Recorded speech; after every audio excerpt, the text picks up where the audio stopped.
How you doing there? Welcome back to Babylon Talmud. Today we're studying Daf Kuf Tes, Daf 109 of Masechet BavaKama, friends. Your friends. Alright. Here's the deal. I'm a little bit tired, which is not good at all, because there's some real stuff going on over here. I just hope I'll be able to get through it. But it's not even that late. That's the thing. It's 5:15 p.m. I don't know. We got some BavaKama to do. We got to use our brains a little bit. That's just kind of the way it goes these days. Braining. And, it's just, look, what can I tell you about the recent dafs? They've been very difficult, very challenging, but awesome, right? Right. Okay. So we're going to start in daf Kuf Ches Amud Beis at the Mishnah. Should I roll up my sleeves? Yeah, one sec. Alright, here we go. Hopefully this is going to be great. Alright. It says the Mishnah on Daf Kuf Ches Amud Beis. Heichon Pikdoni. Alright. Pikadon. I feel like the challenging part about these Gemaras is it requires a lot of setup. I think maybe I mentioned this the other day. It's you see Heichon Pikdoni. It's okay, so we're talking about a shomer. So that means that we got a Shimon, we got a Ruvain, we got an object. And then there's going to be some kind of a claim. Maybe there's a swear. Maybe there's admitting. And then depending on, if there were witnesses that came and testified against him, so then there's kefil. If he admits it on his own, so then there's kain v'chomesh v'asham. There's just so many so many possibilities. So you always got to think okay, what's the case? But anyways. Heichon Pikdoni. Okay, so Shimon comes to Reuven. He says, all right, Reuven, where's my cow? Amlo avad. Reuven says, your cow. It got lost. And he bets him, he swears that it got lost. But then witnesses come and say, what are you talking about, it got lost? You ate it. Mishalem Karen. So he has to pay Karen. He wasn't turning down his ganif. He didn't say it got stolen, which would make him a ganif, which means that there's kefil. No, he said that it got lost. If witnesses come and prove him wrong, so then he's got to pay the value of the cow. Can I use cow and ox interchangeably? Are you okay with that?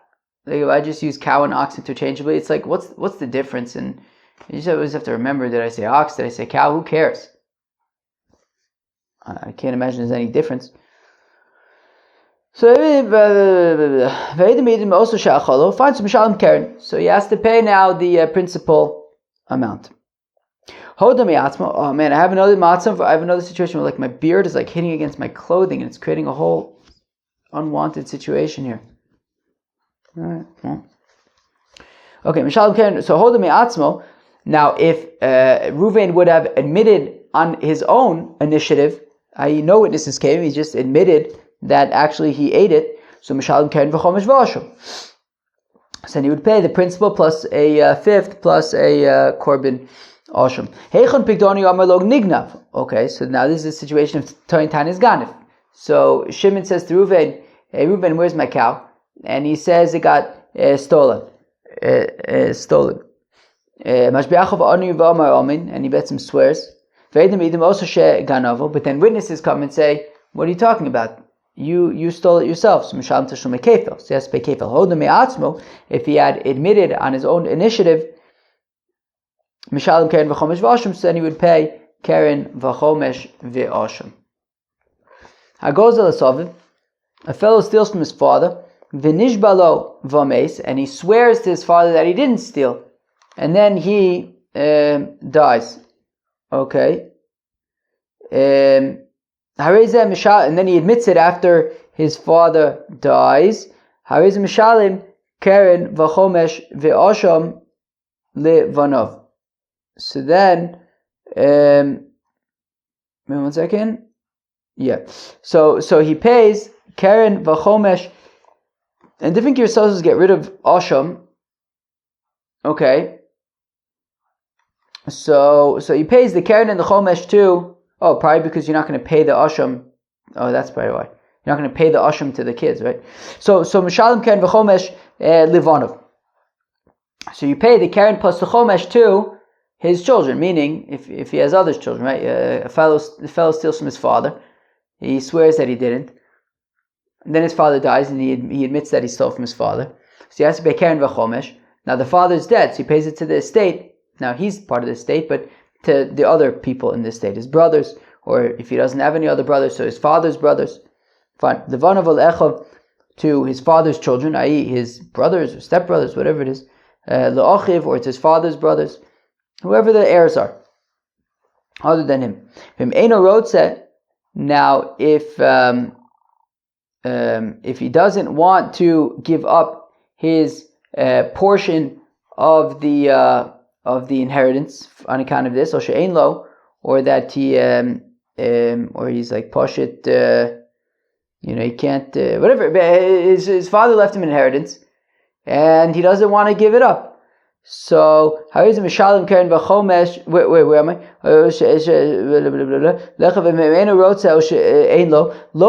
So he can keep his portion, and then he can borrow other money to pay his siblings. And if he doesn't pay back the people who lent him the money, then they can then come and collect his portion of the inheritance.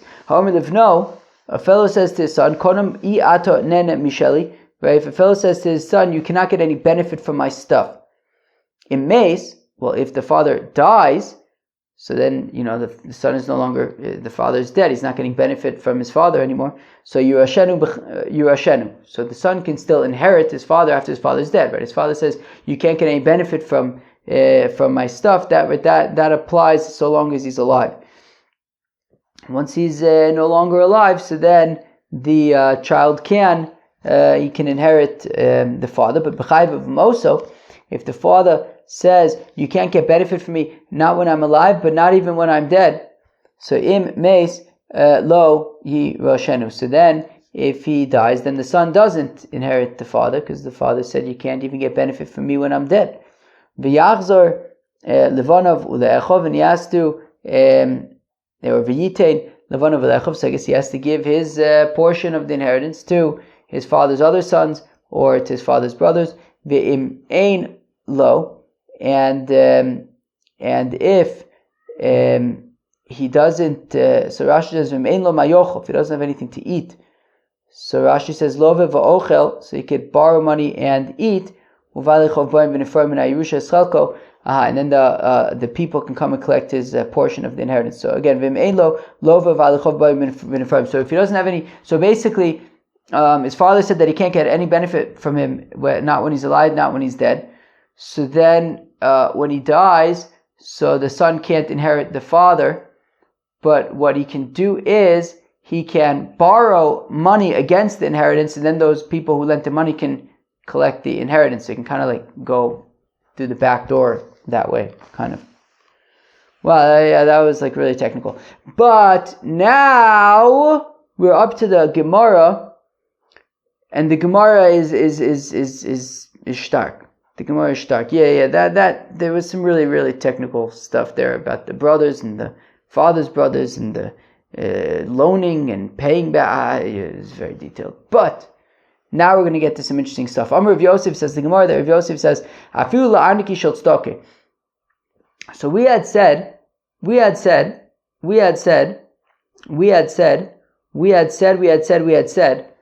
that if a son steals from his father, and he swore that he did not steal from his father, and he swore that he did not steal from his father, and then after his father dies, he's modeh. He admits that he stole, so he has to pay keren v'chomesh v'asham. Also, I think right, but the point is the asham, I guess, to go to the Beis Hamikdash, he wouldn't pay that to his relatives. So we say that the keren v'chomesh he pays to either to his other brothers, let's say to his brothers, to the heirs, right? What if there are no other heirs except for him? And he's inheriting his father, so then what? What happens to the keren v'chomesh? He bets him inherited everything. So Rav Yosef says, give it to tzedakah. Give it to tzedakah, right? So Rav Yosef says, Rav Yosef, afilu la'aniki shel tzedakah, give the keren v'chomesh to tzedakah if there are no other heirs. Amar Papa says, a Papa v'tzarich sheyomar ze gezel avi.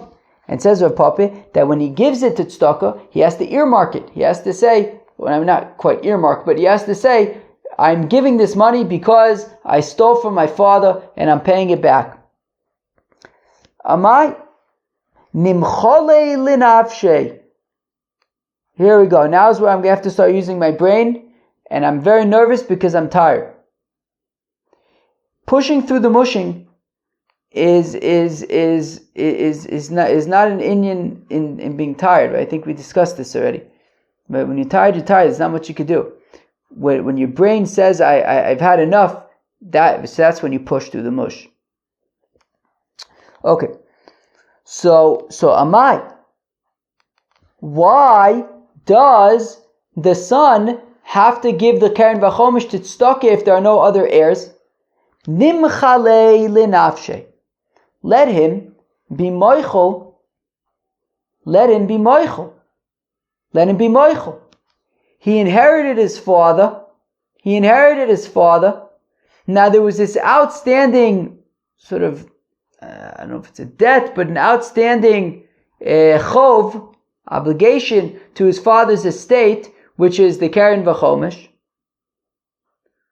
But he's inheriting his father's estate, so let him just be moichel it to himself, right? He owes the estate Keren V'Chomish, and now he inherited the estate, let him be moichel the Keren V'Chomish. Why does he have to go to the tzedakah to donate it? Excuse me. Where am I?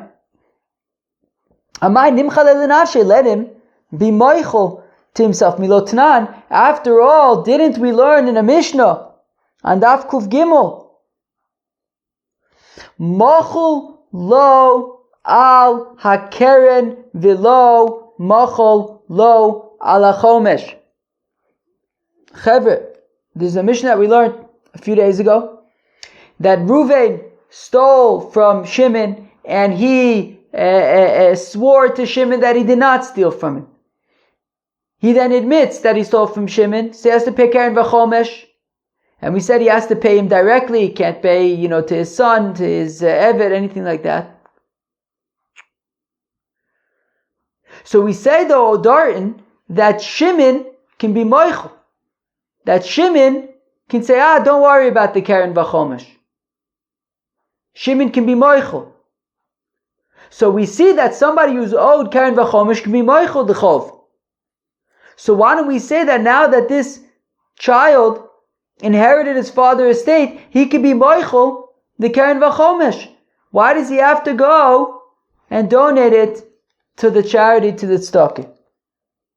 So again, Amai nimchale l'nafshe, let the son, that now that he's inherited his father, let him be moichel the Keren V'Chomesh to himself. Milotnan. After all, did we not learn in our Mishnah, mochel lo ala Keren v'lo mochel lo ala Chomesh? We talk about a scenario where Shimon was moichel to Reuven the Keren, but he wasn't moichel the Chomesh. He could also be moichel the Chomesh, but he was, whatever but the point is, he could be moichel.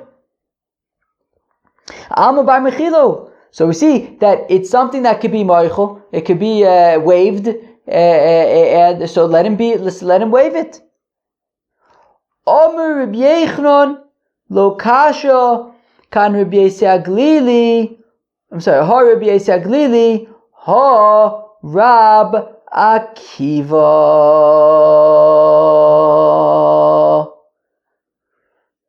Do do do do do do do do do. Okay. These two different Mishnayos are authored by two different Tanoim. We'll explain in a second which one's which, but we have one Mishnah which says that Shimon can be moichel to Reuven, so he can be moichel the Keren V'Chomesh, but our Mishnah seems to be saying that he cannot. We're saying there are two different Tanoim. One is Rabbi Yisei Aglili, the other is Rabbi Akiva. The Tanya is within the Brayso, Ve'im ein lo'ish goyol lehashiv ha'asham. Ho ho, bam, bam, bam, bam, bam, bam, bam, bam. Okay, so we're going to see in a second that this is talking about Gezel Hager. Gezel Hager. A fellow steals from a proselyte, and he swears that he did not steal from the proselyte. and he admits it, but the proselyte dies. So, and this is our pasuk. If the fellow doesn't have any heirs, to return the Keren v'chomesh. Is there such a thing as a yid without an heir? There must be somebody, a son, a relative, somebody up to Yaakov Avinu, says Rashi. There must be somebody. Rather, we're talking about somebody who stole from a proselyte, and the proselyte passed away, and there are no relatives, right? Because Gershon is Gary Kakotin Shinoladom. A proselyte who proselytizes is like a little baby who becomes a little baby. He's like he's a newborn.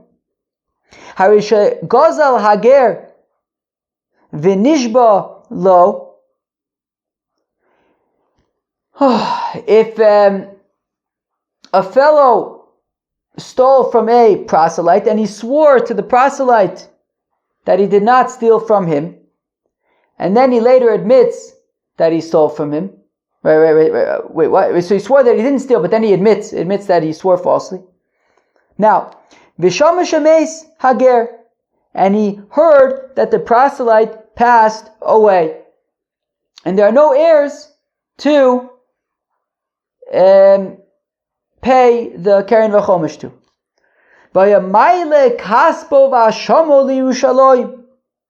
So he was on his way to Jerusalem, where I live. I live in Jerusalem. And this fellow was on his way to Jerusalem. Was he going to pay me a visit? Let's assume not. And so he's on his way to Jerusalem, because the pasuk says, what does it say? I'm going to read the pasuk. I haven't.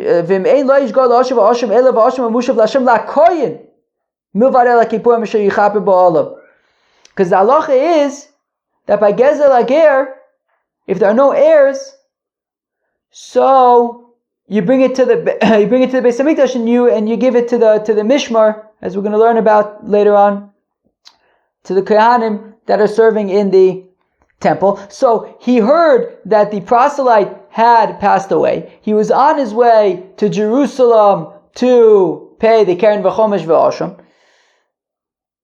Ufaga b'oso ager. And what do you know? Who does he bump into? This ger, this proselyte. He wasn't gestorben. He wasn't dead. V'zakvo olav b'milva. I don't know what it means, v'zakvo olav b'milva. It sounds so weird, but my understanding is it means like he made it into a loan. Why would he do that? I don't know. But he did, I guess. It's so weird. Something seems weird about it, but I don't know. What does that mean? Zakvo olav b'milva. Maybe, am I missing something? I don't know. But the proselyte then changed the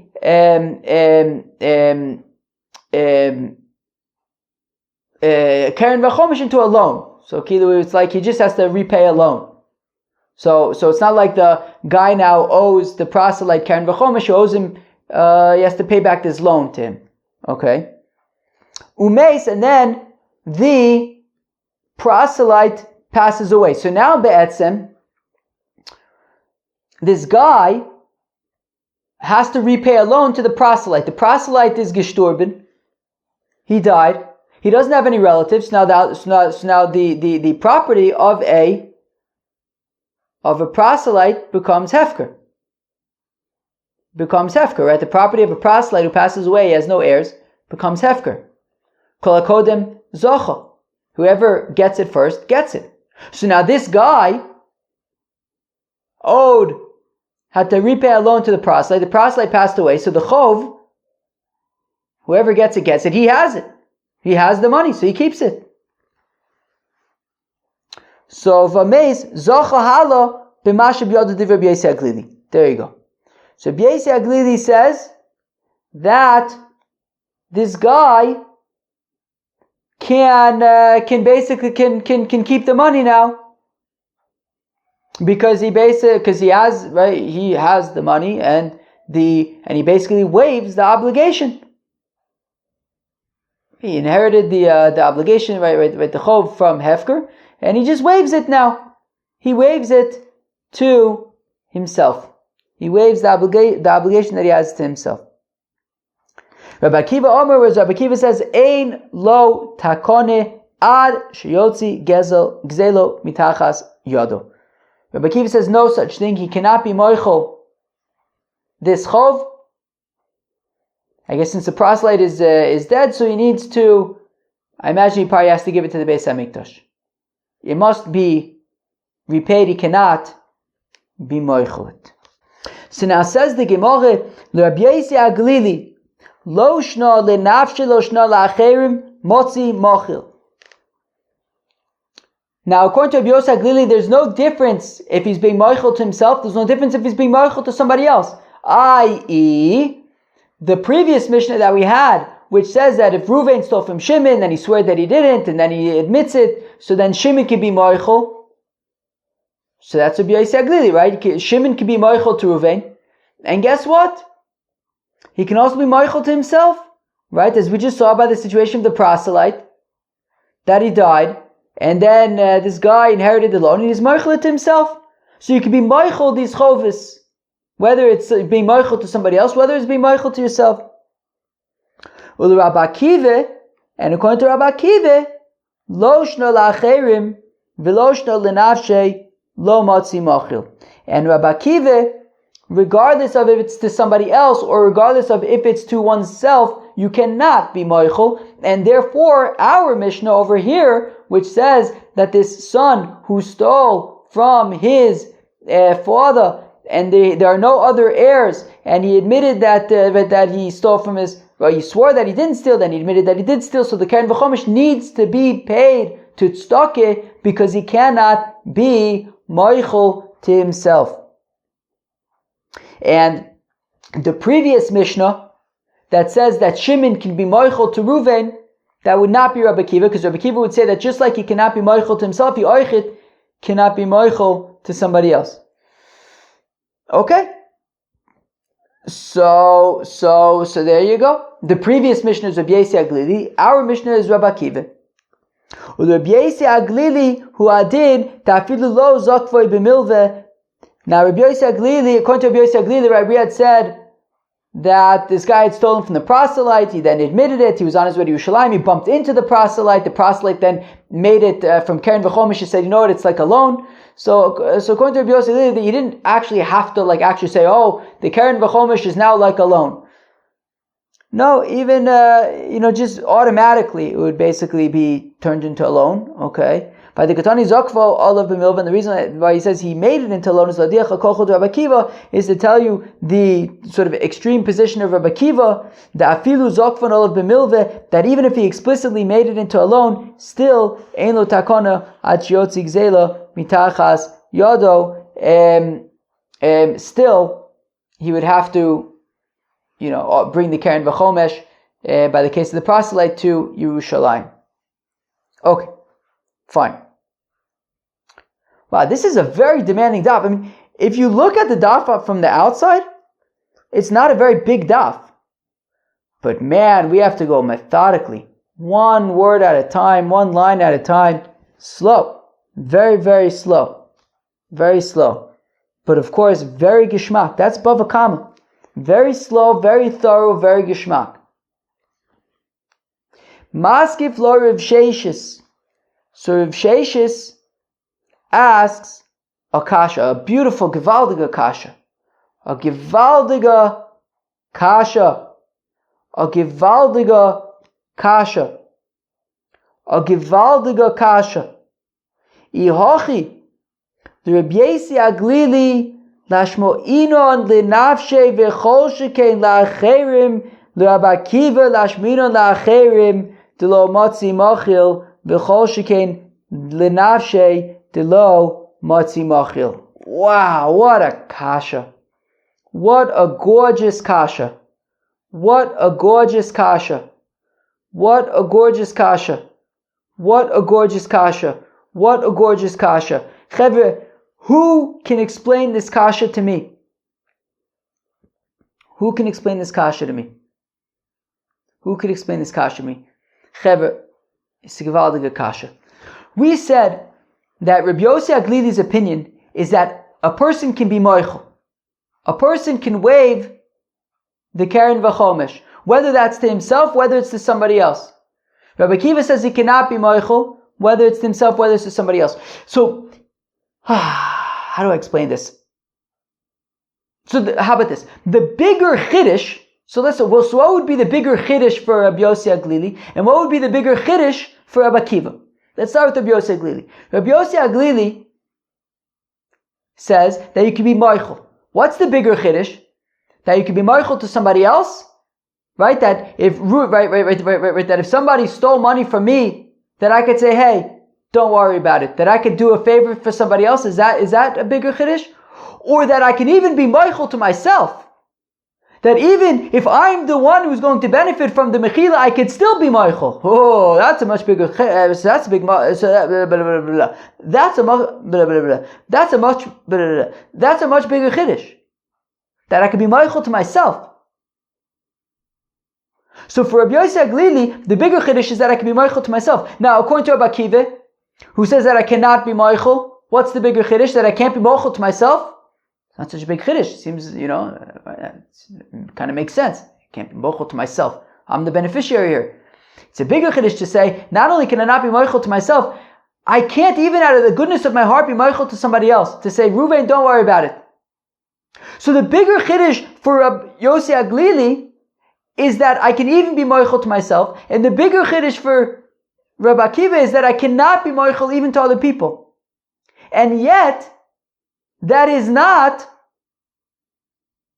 what's going on in our Mishnayos, right? We said that the first Mishnah is Rabbi Yossi Aglili, and our Mishnah is Rabbi Akiva, meaning the Mishnah that says that Shimon can be moichel to Ruvain is Rabbi Yossi Aglili. That I could be moichel to somebody else. And this, our current Mishnah, which says that I cannot, that the son cannot be moichel to himself, he has to send it to tzedakah, is Rabbi Akiva. So we have each of them giving kind of the less interesting situation, right? The Mishnah, that Shimon can be moichel to Reuven is Rabbi Yossi Aglili. The more interesting thing would be to tell me that Rabbi Yossi Aglili says I can even be moichel to myself. And we're saying that the Mishnah that says that the son cannot be moichel to himself from the father. But if it's Rabbi Akiva, tell me the more interesting thing, which is that he can't even be moichel to somebody else. So let's read it inside. So Maskefler of Sheshis asks this kasha, if this is so, as we're explaining, that Rabbi Yossi Aglili says that you can be moichel, whether to yourself, whether to somebody else. Rabbi Akiva says you cannot be moichel, whether to somebody else. Rabbi Yossi Aglili lashmo'inon lenafshi v'chol sheken lacherim. Rabbi Yossi Aglili, why are we bringing the Mishnah and attributing it to Rabbi Yossi Aglili to say that Shimon can be moichel to Ruvain? Say good, say better. Say that Rabbi Yossi Aglili can be say that Rabbi Yossi Aglili is saying that he can even be moichel to himself, and then certainly he can be moichel to somebody else. Rabbi Akiva, and according to Rabbi Akiva, says you cannot be moichel. Lashmu'inan la'acherim d'loi motzi machil. Teach me the bigger chiddush, which is that even he cannot be moichel even to somebody else to do him a favor. V'chol shekein l'nafshe, and certainly he can't be moichel to himself. D'loi motzi machil. So something is fishy here. Argues Rav Sheshis. It's fishy. We're teaching, the way that we would have it, the Mishnayos are sort of giving the less interesting cases. The cases that aren't really much of a chiddush. Elo Amar Rav Sheshis, rather says Rav Sheshis of Rabbi Yossi Aglili. Bam, bam, bam. Ba-da-da-da-dam. Both Mishnayos are Rabbi Yossi Aglili. That when it says that Shimon can be moichel to Ruvain, that's Rabbi Yossi Aglili. And guess what? When it says that the son cannot be moichel to himself, That's oichet Rabbi Yosei Aglili. Ki ka'am Rabbi Yosei Aglili demotzi mochil la'acherim.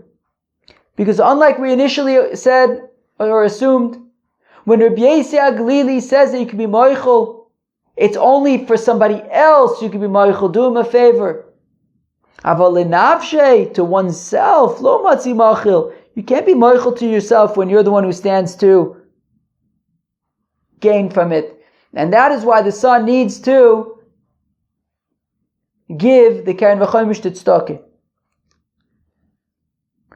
Elo amai zocha hala b'ma'aseh biyado.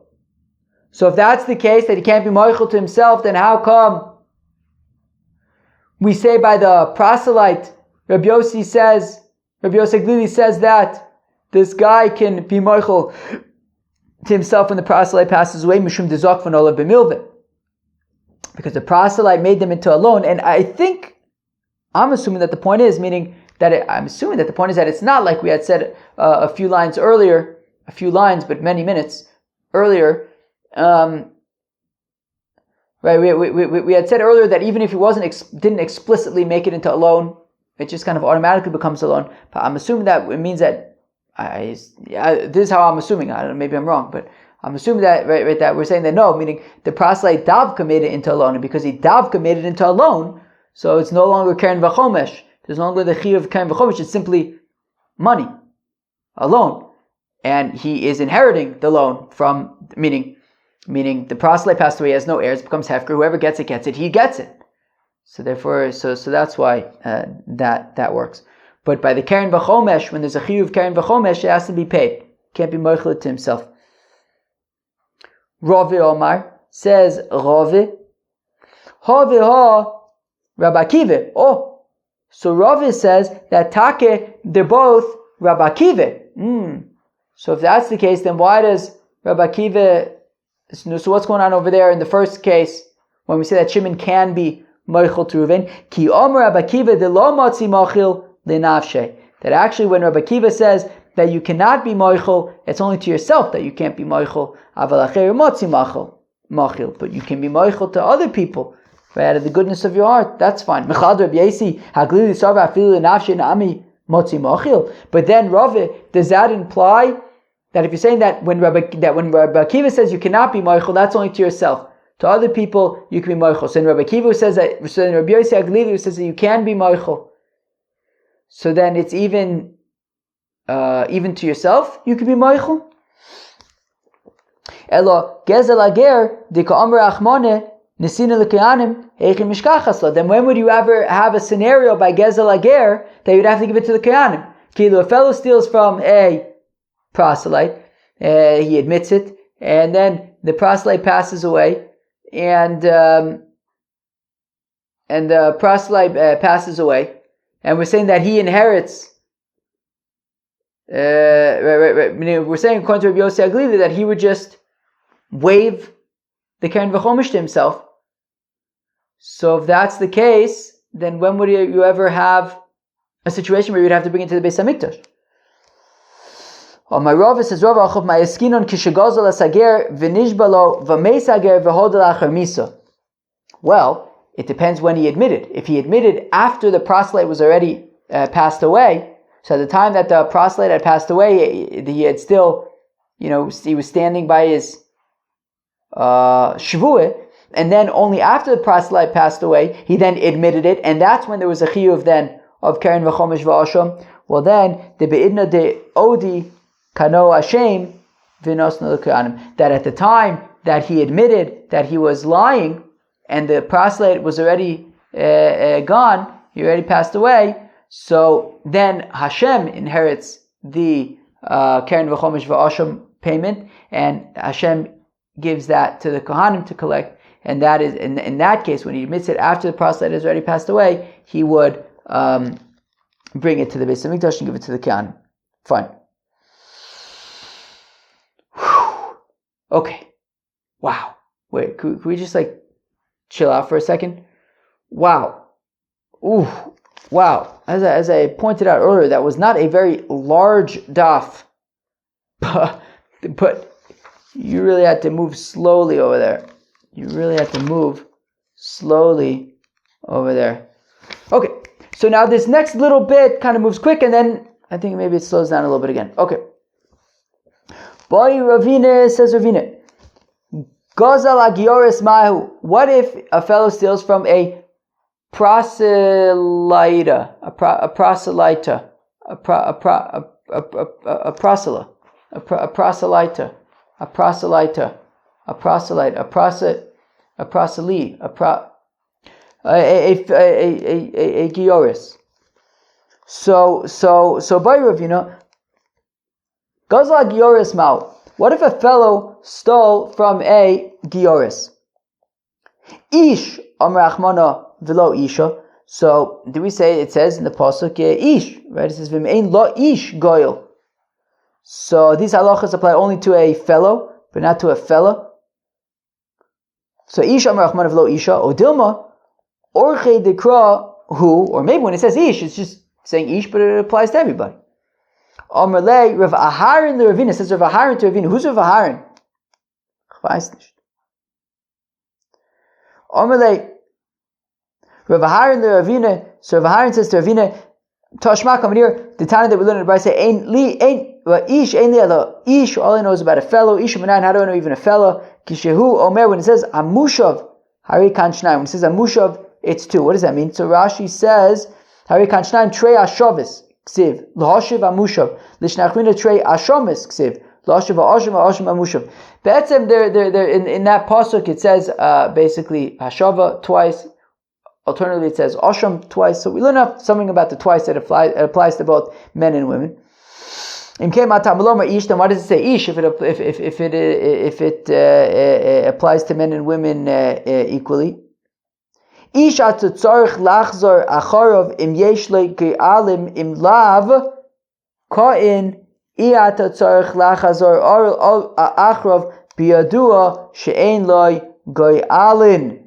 Well, the difference is that an adult, so you have to check to see if he has relatives and pay them. But if you had stolen from a minor, so then you can assume that he doesn't have any children. And therefore, I guess if he's a proselyte, so the only potential relatives would be children, and if he's a minor, doesn't have children. So, all right, fine. Okay, let's go back to. So now, okay, we get into like Kohanim stuff a little bit. Nothing too complicated, I don't think. I think I'm starting. I think the tiredness. I think I've been doing great with the tiredness. Like I haven't missed a beat. I think I am starting to get a little tired, but I don't think that it shouldn't take much longer, I don't think. I think we're talking 5-10 minutes, I think. Let's see if we're talking 5. Oh, wow. Let's see if we're talking 5-10 minutes. Taner Rabbanon. The Rabbi said, Lashem, Lakoyin. Okay, so by the Gezel Ager, the Keren V'chomesh goes to Hashem, Lakoyin, Kano Hashem V'nosno Lakoyin. So the Eibishter is Koine, the Keren V'chomesh, and then he gives it to the Koyin, meaning he awards it to the Koyanim, so Gezel Ager goes to the Koyin. Sheba also Mishmar to the Koyin in that Mishmar, right? Of course, there are 24 Mishmaris. I think we learned about it in Masechta Tunis, Masechta Tainis. So anyways, each week there was a different sort of like shift of Kohanim that would serve in the temple. So if there's Gezel Ager that needs to be paid, so you bring it to the Beis HaMikdash and you pay the Keren V'chomesh and the Asham to whichever Mishmar is serving in the temple that week. Ata Omer la koyin sheba oso mishmar oinu elo l'chol koyin shehir. It said, wait, how do we know that it means you bring it to Yerushalayim and give it to the kohanim in that particular mishmar? Maybe, if I understand correctly, maybe I can give the Keren V'chomesh to anybody. My friend's a neighbor. A good friend of mine is a neighbor. Maybe I'll give him the Keren V'chomesh. How do we know it's Dafka? We're talking about you go to the Beis HaMikdash and give it to the mishmar who's serving that week. Well, that same pasuk mentions also the korban asham that you have to bring when you admit it. So obviously, when we're talking about korbanis, we're going to be talking about the kohen whose shift it is in the temple that week, and and therefore, just like you give the asham to that shift, so oichet, you would pay the keren v'chomesh to that shift. Tanu Rabbanon, Dabastar Aveshaya Goizel Koin. Ho, uwa, uwa, uwa, wa. So what if the thief, the Goizel Ager, the thief who stole from the proselyte, was a kohen? Ho. Minayin shelo yoymar hoil v'yotze lakehanim bareyu tachas yodi yehei sheli. Oh my gosh. I feel like I have to, there's like so many different scenarios here that like, are we talking about this? Are we talking about that? So hopefully I remember what's this and what's that. But anyways, if I am remembering correctly, you have a kohen who stole from a ger, and then the ger passed away, and okay, he admits it, and now he has to bring it to the Beis Hamikdash. He'll say, wait, why don't I just wait until it's my shift in the Beis Hamikdash? And then that's when I'll admit it. I'll admit it during my shift, so that it'll fall out to be my mishmar. So again, to Tashma Rishayu Goizel Kohen, if the thief was himself a kohen, and he has to pay keren v'chomesh v'asham, minayin shelo yomar. How do we know that he should not say hoil v'yotze lekehanim? Well, since the keren v'chomesh v'asham is going to go to the kehanim, v'areyu tachas yodi, and it's currently in my possession, because I'm the thief, I'm the one who needs to pay, it's currently in my possession. Yehei shali, I'll just wait until my mishmar, and then I'll just keep it for myself. Vidinu, and it's logical because ibishel acherim hu zoche. So now bishel acherim, yeah, exactly. Well, if just any Tom, Dick, and Harry would come to bring gezel ager, so he would inherently have a right to a portion of it, because it would be divided, right? Whether it's Tom, whether it's Dick, whether it's Harry, he would give the keren v'chomesh v'asham to the mishmar, and then the mishmar would divide it among themselves equally. So if somebody else were to come and bring gezel ager, I, the kohen, would have a right to a portion of it. Well, bishel atzmo lo kol shekain, then certainly when it's his gezel ager, you should be able to have it all. You should be able to just keep it all.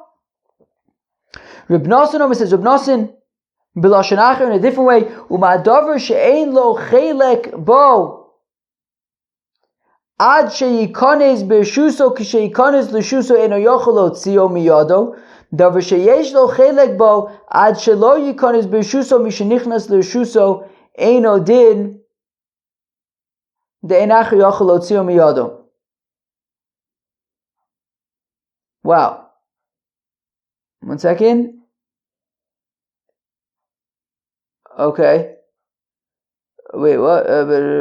Right. Okay. What? Yeah. Okay. Yeah. Exactly. Right. Okay. Right. Okay. Okay. Yeah. All right. Okay. Yeah. I think, as I said, there's like all these like different scenarios, but I think I got this right. Okay. So where am I? Okay. So now Reb Nosson, right? Okay. So Reb Nosson over b'lashon achas. Reb Nosson says they're shtickle different. U'ma'adavar she'ein lo chelek bo. So what's this davar she'ein lo chelek bo? Well, a coin, just a random coin. Forget about gezel ager for a second. A coin. You have a coin. Moshe the coin. Very nice. So he decides he's going to bring a korban. Very nice. He decides, hey, I'm going to bring a korban to the Eibishter.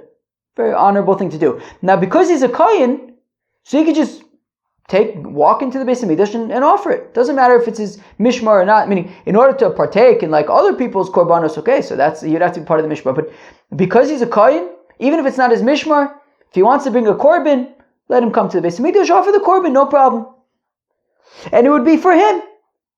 The mishmar, the shift, right, that week's shift, would not partake. It's entirely his. He's a kohen. Any kohen can just walk into the Beis Hamikdash, offer a korban, and leave, and take it. Take whatever is shaykh to him. He could just take. So madavar she'ein lo chelek bo. So the korban of a kohen that the mishmar would have no right to, the kohen can keep it for himself. So unless the kohen decides, you know what, you can have it. If the kohen wants, he can give it to somebody in the mishmar. And then, if I'm not mistaken, so if wait, let me just make sure I got there's so many details here. 1 second.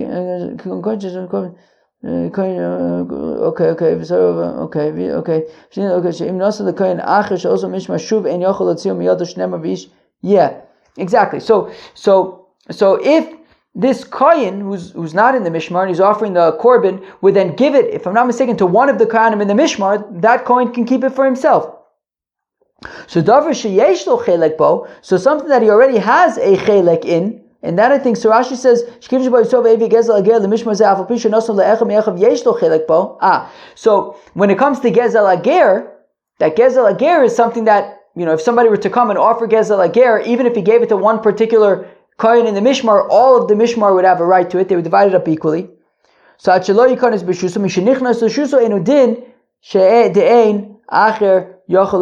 certainly, nobody would be able to take it from him. Meaning, when it comes to a random kohen who comes into the Beis Hamikdash to offer a korban, that the mishmar has no right to that. He can keep it for himself. But if he gives it to somebody in the mishmar, that person can keep it for himself. So then, certainly then, when it comes to Gezel Ager, which is something that even if the person offering the Karen V'chomish V'ashim gives it to just one kohen in the mishmar, nonetheless, all of the mishmar divides it up equally and has a right to it. So then, certainly, his own Gezel Ager being something that he would already have a right in, unlike a kohen who's bringing a korban where none of the mishmar has a right to. Here we're talking about Gezel Ager, which already the mishmar has an inherent right to. Now this is his Gezel Ager, he should be able to keep it for himself. I hope that made sense. So, lo'im amart b'davar she'ein lo chelek bo. But we say no, it doesn't necessarily work like that, because when it comes to that random kohen bringing a korban in the Beis Hamikdash and giving it to a particular kohen in the mishmar, it's already something that from the outset the mishmar does not have access to. Only the kohen who's offering it, this random kohen who's offering it, has access to it. If then he decides that he wants to give it to one particular kohen, so that particular kohen can keep it, because it's not something that inherently the mishmar has a right to. So again, lo'im amart b'davar she'ein lo chelek bo, when it comes to something that be'etzem the mishmar does not have any right to, shekeshem she'ein lo chelek bo, kach ein la'acherim chelek bo, that just like the person who ends up receiving this animal from the random kohen, just like he initially had no right to it, so also the rest of the mishmar had no right to it. And when the random kohen that says here, you can have it, so you can keep it for himself, Tomar begezel shekeshem sheyesh lo chelek bo, kach yesh la'acherim chelek bo. But by Gezel Ager, it's something that inherently the entire mishmar has a right to. So maybe when it's his own Gezel Ager, still he should have to divide it up with everybody else.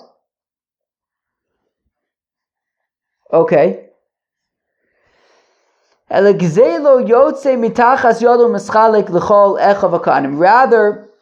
they divide up, right? If one of the Kohanim is Gezel Ager, that he has to pay to give to the Mishmar, donate to the Mishmar, so it would be divided equally among all of the Kohanim in the Mishmar. But what about the pasuk that says V'ishes kodoshev lo yiyu? That a person he can keep his own kachim. A kohen can keep his own kachim. Hachav mayaskinon b'kohen tomeh. Einochinami, but here we're talking about a kohen tomeh, and that is why. So then, I think what we're saying is that this kohen who's a thief is tomeh, and that's why he can't keep it for himself. He be kohen tomeh, but if he's tomeh, so davar sheish lo chelek bo mi'islei. But then it's not something that he. Right, the whole point is we've been saying that Gezel Ager is something that he has a right to. If he's tomeh, he doesn't have a right to it. Rather, we learn Gzeir Shava from stay achuza. The Tanya is within the Brisa achuzaso. The pasuk has an extra word achuzaso. Matam lomar. Why does it say it? Minayin lisode hayotze l'kohanim bayovel. V'ga'al le'echem l'kohanim Minayin shelo yomar hol v'yotze l'kohanim b'yovel v'arehu tachas yodi tehei shali. V'dinu b'shel acherim ani zoche b'shel atzmi lo kol sheken. Tamlom kistei acherim lakoin ti achuzaso. Achuza shelo ve'ein zo shelo. Okay, it said yotze mitachas yodi mischalekes l'chol echav ha'kohanim. Wow. Whatever, it is what it is. Chaver, this is a sugya that we've already learned before, I think, at least twice, so this isn't hard anymore. First time we saw it, so we had to go slowly. This, we've already seen it before. If a fellow is makdish his field, okay, a fellow is makdish his field to the Beis HaMikdash, so it belongs to the Beis HaMikdash, he has to redeem it, he has to pay for it, he has to redeem it from the Beis, he gives the money to the Gizbar, to the treasury. If he doesn't redeem it, so the treasury sells it. Now the shaila is, what happens at Yovel? What happens at Yovel? In the Jubilee year, everything goes back to its rightful owners. So now what happened? Who's the rightful owner? Is the rightful owner the original owner, or is the rightful owner the treasury who sold it to the current owners, right? Meaning, you have a fellow who's makdish his field, didn't pay for it, so now it belongs to the Beis HaMikdash. The Beis HaMikdash then sells it to somebody so that they can get cash. Now it belongs to a third person. At Yovel, the field reverts from the third person back to the Beis HaMikdash, and it's divided among the Kohanim. That is what we're talking about. So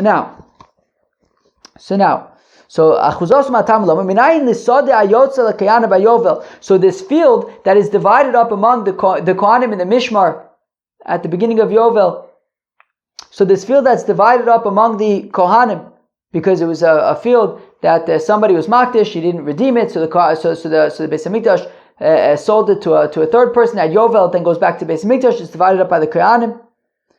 But what if, you know who redeemed that field? You know who was that third person who redeemed it? Take, one of the Kohanim from the Mishmar that would be dividing it up. Minayin shelo yomar, how do we know that he should not say that since it's going to be divided up among the Kohanim, of which I am one of them, at Yovel, and currently it's in my possession, the field is in my possession, tehei shali, let me just keep the whole thing. Rather than it having to revert to the Beis HaMikdash and divide it up among the Kohanim, I'm going to be one of those Kohanim, let me just keep it. If it was some random person's field, it would revert to the Beis HaMikdash and I would have a portion in it. If it's already mine, let me keep the whole thing. That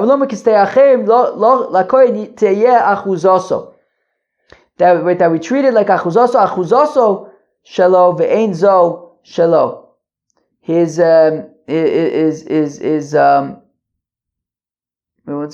achuzaso, his inheritance, it says, but this isn't his. Okay, where am I? Rather, no, it gets divided up among all the people, and the same thing would be by Gezel Ager. Even if he was in that Mishmar, it would be divided up among all of the people in the Mishmar. He would not keep it for himself.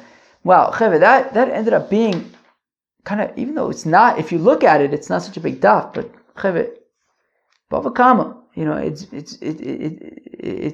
always, it's a shaila, is it big or is it really big? But wow, we talked about some interesting stuff about being mochel things. The machlokas of Yosef Glili and Rabbi Akiva. Can you be mochel? Then we saw machlokas between Rave and I don't remember who else it was between. Rav Sheshes, I think. Rav and Rav Sheshes about does it Rabbi Yosef Glili who says that you could be mochel to other people but not for yourself? Or is it Rabbi Akiva who says that you cannot be mochel for yourself, you can mochel for other people? And then we talked about the Gezel Ager and Kohanim. Anyways, that was Daf Kuf Tes, I think, of Masechta BavaKama. Hope you enjoyed. Peace out.